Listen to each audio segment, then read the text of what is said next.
Assam live 24ৰ মানুহে মানুহৰ বাবে অভিযান সজ্জাগত শিল্পী দীপক শৰ্মাক সুস্থ কৰোৱা হওক উন্নত চিকিৎসাৰ বাবে বহু ধনৰ প্ৰয়োজন দীপক শৰ্মাক প্ৰতিশ্ৰুতি মতে এনআৰডি গ্ৰুপে দীপক শৰ্মাক প্ৰদান কৰিলে 5 লাখ টকাৰ সাহায্য বাহিৰ সুৰেৰে অসমৰ নাম বিশ্বত ৰজন জনাই তোলা দীপক শৰ্মা আজি চিকিৎসালয়ত জীৱন মৃত্যুৰে যুঁজি আছে উন্নত চিকিৎসাৰ বাবে প্ৰায় 1 কোটি টকাৰ প্ৰয়োজন দীপক শৰ্মাক সুস্থ কৰি তোলাৰ বাবে অসম লাইভ 24 আৰম্ভ কৰিছিল মানুহে মানুহৰ বাবে অভিযান প্ৰয়োজনৰ সময়ত আসাম লাইভ 24 তাৎক্ষণিকভাৱে জুবিন গাৰ্গ বঁটা প্ৰদান কৰি শিল্পীগৰাকীক নগদ 2 লাখ টকাও প্ৰদান কৰিছিল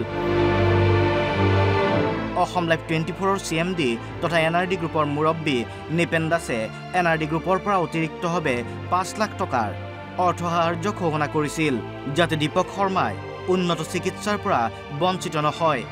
আৰু শুক্ৰবাৰে সেই মৰ্মে দিছপুৰ হস্পিটেলত উপস্থিত হৈ এনআৰডি গ্ৰুপৰ হৈ সঞ্চালক ধ্ৰুৱজ্যোতি দাস অসম লাইভ 24ৰ মুখ্য পৰিচালন সম্পাদক ঋতুস্মিন শৰ্মা আৰু সমীক্ষণৰ মুখ্য সম্পাদক দিগন্ত উজাই 5 লাখ টকাৰ চেক প্ৰদান কৰিলে সজ্জাগত শিল্পী দীপক শৰ্মাক তেওঁ যথেষ্ট ৰোগীয়া হৈ আছে আৰু তেওঁ যিটো অসুখ হৈছে যথেষ্ট টকা লাগে তেওঁ ৰিভাৰ ট্ৰান্সপ্লান্ট আকৌবা কৰিব লগা হ'ব বুলি কৈছে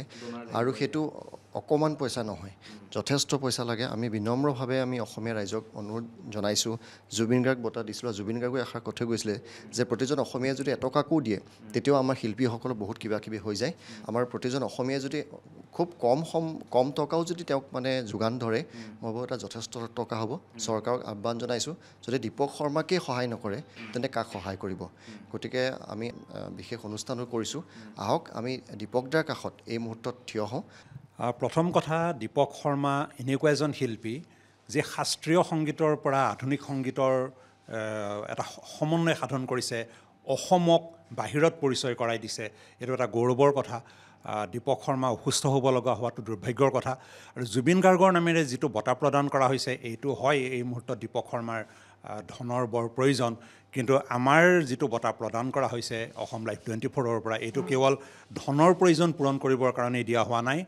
দীপক শৰ্মাৰ যিখিনি যোগ্যতা দীপক শৰ্মাৰ যিখিনি প্ৰতিভা দীপক শৰ্মাৰ যিখিনি অৱদান তাৰ এটা আমি ঠিক শ্ৰদ্ধা জ্ঞাপন কৰা হিচাপে জুবিন গাৰ্গৰ নামত প্ৰথম যিটো ঘোষণা কৰা হৈছে বঁটা সেইটো বঁটা আগবঢ়োৱা হৈছে শিল্পীগৰাকীক সুস্থ কৰি তোলা এই প্ৰয়াসক সঁহাৰি জনাইছে ৰাইজেও অসম লাইভ 24ৰ মানুহে মানুহৰ বাবে অভিযানৰ অংশীদাৰ হৈ ৰাইজেও সাধ্য অনুসাৰে সহায়ৰ হাত আগবঢ়োৱাৰ মন মেলিছে সকলোৰে প্ৰাৰ্থনা শীঘ্ৰে সুস্থ হৈ উঠক মৰমৰ শিল্পী Deepak Sharma bureau report Assam live 24